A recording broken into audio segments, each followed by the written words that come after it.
नमस्कार दोस्तों, civil cell का एक्सप्लेनर आप देख रहे हैं। 20 दिसंबर है। बायोलॉजिकल डाइवर्सिटी अमेंडमेंट बिल 2021 के बारे में हम लोग बात करेंगे। प्रीलिम्स के लिहाज से एक्ट्स इंपॉर्टेंट है, एनवायरनमेंट के एक्ट्स और साथ में नागरिकता प्रोटोकॉल और BDA biological diversity act 2002 important है। मेंस के लेवल पे इस बिल के प्रॉज एंड कॉन्स क्या हैं, ये हो सकता है इंपॉर्टेंट। सीडी के यूट्यूब रिचुअल्स आप जानते हैं। सुबह से लेकर शाम तक एग्जामिनेशन के हिसाब से इंपॉर्टेंट पॉइंट्स, इंपॉर्टेंट टॉपिक्स आपके लिए हम लोग लेकर आते हैं, सिद्धार्थ, आद्या और मैं। और अगर आपने अब तक चैनल ये सब्सक्राइब नहीं किया, सब्सक्राइब कर लें और नोटिफिकेशन बेल को ऑन रखना ना भूलें। आइए शुरुआत करते हैं आज के टॉपिक की, देख लेते हैं न्यूज में क्यों है। गवर्नमेंट ने इंट्रोड्यूस किया बायोलॉजिकल डाइवर्सिटी अमेंडमेंट बिल 2021, जो कि बायोलॉजिकल रिसोर्सेज और ट्रेडिशनल नॉलेज को इंडियन ट्रेडिशनल मेडिसिनल सेक्टर के लिए जो जरूरी रिसोर्सेज होते हैं और ट्रेडिशनल नॉलेज होती है उसको फैसिलिटेट करने के लिए इस बिल को लाया गया है। यानी कि बहुत सारी चीजें इस एक्ट में पहले से ऐसे थी जो कि क्रिमिनलाइज करती थी कुछ प्रोविजंस के लिए, जैसे कि आप फॉरेन इन्वेस्टमेंट उतना नहीं ला सकते हैं, या फिर आप इन रिसोर्सेज का यूज नहीं कर सकते हैं रिसर्च के लिए, पेटेंट के लिए या फिर कमर्शियल यूटिलाइजेशन के लिए। बायोलॉजी आप अपनी बायोलॉजिकल डाइवर्सिटी का उसमें कुछ प्रावधान थे पहले कि आपको अगर ऐसा करना है, आपको रिसर्च के लिए यूज करना है, तो एक बोर्ड होता है, उस बोर्ड की परमिशन के साथ ही आप जा सकते हैं, आगे बढ़ सकते हैं, अदरवाइज नहीं कर सकते हैं। ठीक है, क्योंकि उससे आपकी बायोडाइवर्सिटी को नुकसान पहुंचता है। उसको कंजर्व करने के लिए, उसको प्रिजर्व करने के लिए, उसको प्रोटेक्ट करने के लिए बायोलॉजिकल डाइवर्सिटी एक्ट 2002 में बहुत सारे ऐसे प्रावधान थे। अब ये अमेंडमेंट उन चीजों को डीक्रिमिनलाइज करता है, सर्टेन प्रोविजंस को, और ज्यादा से ज्यादा फॉरेन इन्वेस्टमेंट लेकर आता है, जिसमें बायोलॉजिकल रिसोर्सेज की चेन शामिल रहेंगी, रिसर्च शामिल रहेगा, पेटेंट शामिल रहेगा, कमर्शियल यूटिलाइजेशन शामिल रहेगा, और कॉम्प्रोमाइज हो रहा है ये नेशनल इंटरेस्ट के विदाउट कॉम्प्रोमाइजिंग नेशनल इंटरेस्ट। यानी आपके जो राष्ट्रीय हित हैं, आपके जो बायोलॉजिकल डाइवर्सिटी है, बायोडाइवर्सिटी है, उसके साथ कोई कॉम्प्रोमाइज नहीं होगा, लेकिन इन सब चीजों की अनुमति, इनकी परमिशन आपको मिल जाएगी। तो विपक्ष का कहना है कि भाई, नेशनल इंटरेस्ट आप कॉम्प्रोमाइज कैसे नहीं करेंगे? अगर आप फॉरेन इंटरेस्ट इन्वेस्टमेंट को बढ़ावा दे रहे हैं, आप रिसर्च के लिए किसी को भी अनुमति दे रहे हैं, पेटेंट की अनुमति दे रहे हैं, कमर्शियल यूटिलाइज करने के लिए बात कर रहे हैं अपनी बायोडाइवर्सिटी को, तो आप ये कह ही नहीं सकते कि नेशनल इंटरेस्ट का मुद्दा ही नहीं है। ये मुद्दा ही नेशनल इंटरेस्ट के कॉम्प्रोमाइजेशन का है। ये क्यों है, आगे हम लोग देखने वाले हैं।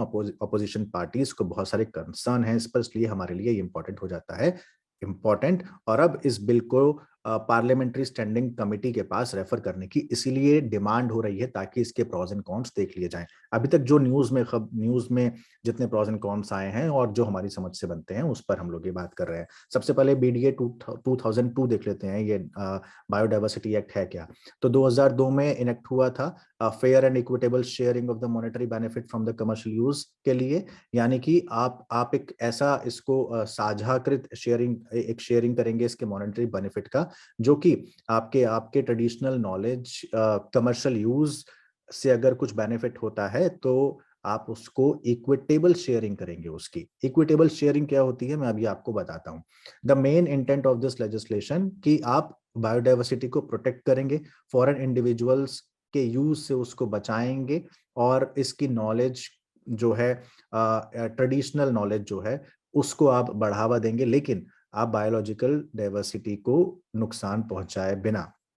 बायोपायरेसी नहीं होगी, इस बात का ख्याल रखा जाएगा। बायोडाइवर्सिटी प्रोटेक्ट होगी, लोकल ग्रोअर्स जो होंगे, यानी लोकल कम्युनिटी जो होगी, वो 3 टियर स्ट्रक्चर के तहत उनको, लोकल कम्युनिटी को उसमें शामिल किया जाएगा, और वो उनकी अनुमति के बिना आप बहुत सारे फैसले जो हैं वो नहीं ले सकते। यानी स्टेट बोर्ड, लोकल कम्युनिटी और सेंट्रल कमिटी, ये काम करती हैं, ये तीनों काम करती हैं, तब जाके आपकी बायोलॉजिकल डाइवर्सिटी एक्ट के तहत आपकी बायोलॉजी, आपकी आपकी बायोडाइवर्सिटी प्रोटेक्ट हो पाती है।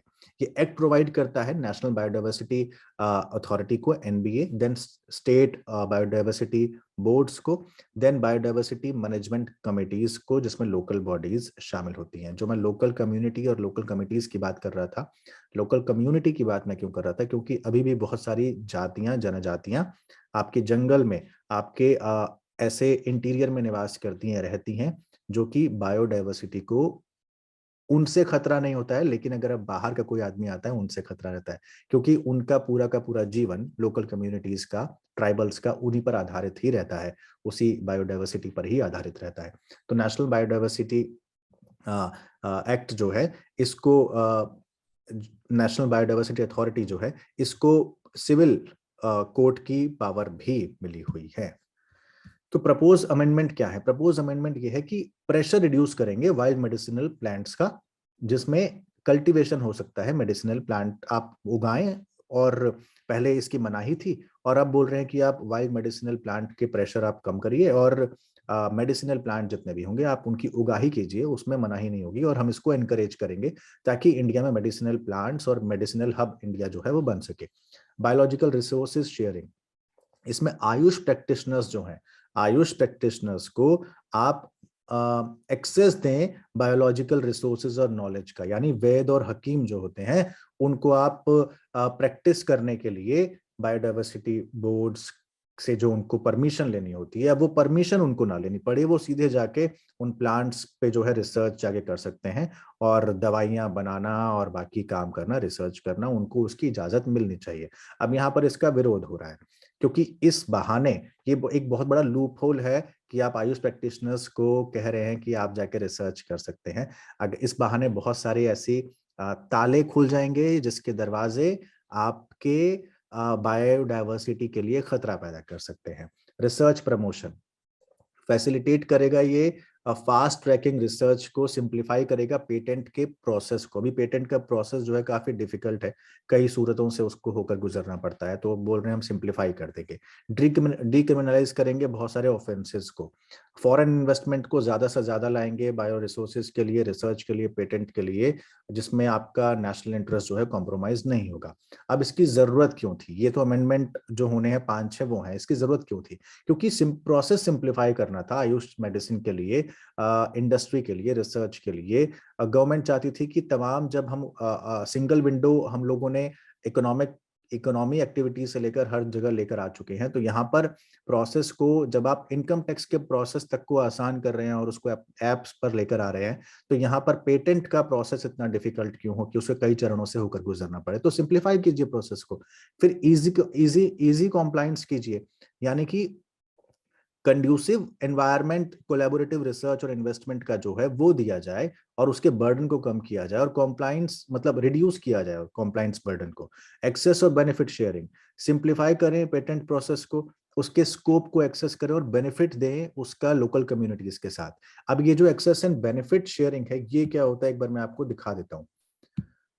देखिए, नागोया प्रोटोकॉल जो हुआ था, बायोडाइवर्सिटी कन्वेंशन, सीबीडी आपको याद होगा, कन्वेंशन ऑन बायोडाइवर्सिटी हुई थी, और नागोया प्रोटोकॉल, उसमें एक्सेस एंड बेनिफिट शेयरिंग की बात की गई थी। इसमें क्या था कि बेनिफिट जो बायोलॉजिकल रिसोर्सेज से प्राप्त होगा, है ना, जो भी आप डिराइव करेंगे, और उसको शेयर करेंगे फेयर और इक्विटेबल मैनर में among the indigenous and local communities, क्योंकि इंडिजिनस और लोकल कम्युनिटीज उन बायो रिसोर्सेस पर आधारित होती है, वो उनकी आजीविका का, उनके रहन सहन का, उनके रोजमर्रा के जीवन का हिस्सा होती है। अगर आप वहां से अपने बेनिफिट के लिए रिसोर्सेज का यूज कर रहे हैं, तो आपको जो भी बेनिफिट होगा उसका फेयर और इक्विटेबल मैनर में उन लोकल कम्युनिटीज के साथ आपको बेनिफिट ट्रांसफर करना पड़ेगा, उनको भी उसका हिस्सा देना पड़ेगा। ये हुआ equal and access and benefit sharing. ठीक है, तो इसी की बात यहाँ पर एक्सेस एंड बेनिफिट शेयरिंग करी थी कि पेटेंट के एप्लीकेशन प्रोसेस को आप आसान कर दीजिए और स्कोप उसका बढ़ा दीजिए, और लोकल कम्युनिटीज के पास जो बेनिफिट शेयरिंग होगा वो ज्यादा आसानी से पहुंच पाएगा। एग्जेम्पशन कर दीजिए आयुष प्रैक्टिशनर्स के लिए। अभी तक क्योंकि अभी तक उनको बायोलॉजिकल रिसोर्सेज ऑफ इंडिया में मतलब बहुत ज्यादा बेनिफिट ये इंडस्ट्री ले सकती है, जो कि नहीं ले पा रही है। अभी क्या है कि उनको रिसर्च करने के लिए भी बायोडाइवर्सिटी अथॉरिटीज से परमिशन लेनी पड़ती है, और अब वो बोल रहे हैं कि आप परमिशन मत लीजिए और डायरेक्टली उनको ऐसा करने के लिए एग्जेम्प्ट कर दीजिए। बहुत सारे ऑफेंसेस हैं कि वायलेशन अगर लॉ का करते हैं या बेनिफिट शेयरिंग नहीं करते हैं कम्युनिटीज के साथ, तो आपको क्रिमिनल ऑफेंस और नॉन बेलेबल ऑफेंस वो माना जाएगा। और अब बोल रहे हैं कि उसको क्रिमिनल की जगह अब प्रपोज करके उसको सिविल ऑफेंस कर दिया है, कि क्राइम में ना रखें उसको, नॉन बेलेबल ना रखें, आप उसको सिविल ऑफेंस कर दीजिए। मतलब कि उतना सीवियर क्राइम नहीं है, क्राइम तो है, सिविल ऑफेंस है, क्राइम तो है, लेकिन उतना सीवियर नहीं माना जाएगा। यानी कि आसान कर दीजिए, एक रास्ता खोल रहे हैं आप अगर आपको समझ में आ रहा हो तो ये कमर्शलाइजेशन का जो रास्ते हैं वो किस तरीके से खुलते हैं, बाजार किस तरीके से आप पर हावी होता है, ये आपको वो समझ में आ रहा होगा कि आप किस तरीके से खिड़कियां पहले खोलें, बोलें कि हवा आने दो, फिर आप उन खिड़कियों को तोड़कर बोले हम दरवाजे बनाएंगे, फिर बोलेंगे कि अब ज्यादा तेज हवा आएगी, और फिर छत भी हटा दें, फिर आपका घर भी नहीं रहेगा वहां पर। तो ये तरीके होते हैं बाजार को अपने ऊपर हावी होने देने के। खैर, इम्बाइबिंग नागोया प्रोटोकॉल, चलिए क्रिटिसिज्म क्या है इस बिल का, कि कंसल्टेशन ही नहीं कर रहे हैं आप लोग। The bill has been introduce without seeking public comments. आपने अभी तक इस बिल के बारे में किसी से राय ही नहीं लिया, आप बिल लेकर आ गए हैं। आप बोल रहे हैं कि भाई पार्लियामेंट्री कमिटीज को भेजा जाएगा तो वो उस पर डिसाइड करेगा। आपने अब तक पब्लिक कमेंट्स ही नहीं लिए, कंसल्टेटिव पॉलिसी ही नहीं बनाई है, प्री लेजिस्लेटिव जो कंसल्टेटिव पॉलिसीज होती हैं जिसमें आप राय लेते हैं लोगों से, आपने वो किया ही नहीं है। No profit sharing, ambiguous provisions हैं इसमें कि प्रोटेक्ट करेंगे, कंजर्व करेंगे, इंक्रीज करेंगे स्टेक ऑफ लोकल कम्युनिटीज का।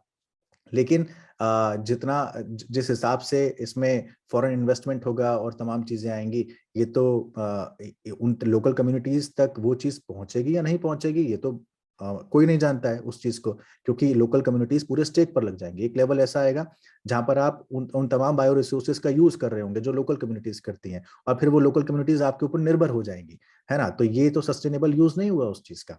कमर्शलाइजेशन, आप अगर सोनली बेनिफिट आयुष मिनिस्ट्री को दे रहे हैं तो फिर आज आयुष मिनिस्ट्री को दे रहे हैं, कल को कोई और आके आपसे बोलेगा कि हमको भी कमर्शलाइजेशन चाहिए, तो आप उनके लिए भी रिसर्च के लिए दरवाजे खोल दें, उसको भी कमर्शलाइज कर दीजिएगा।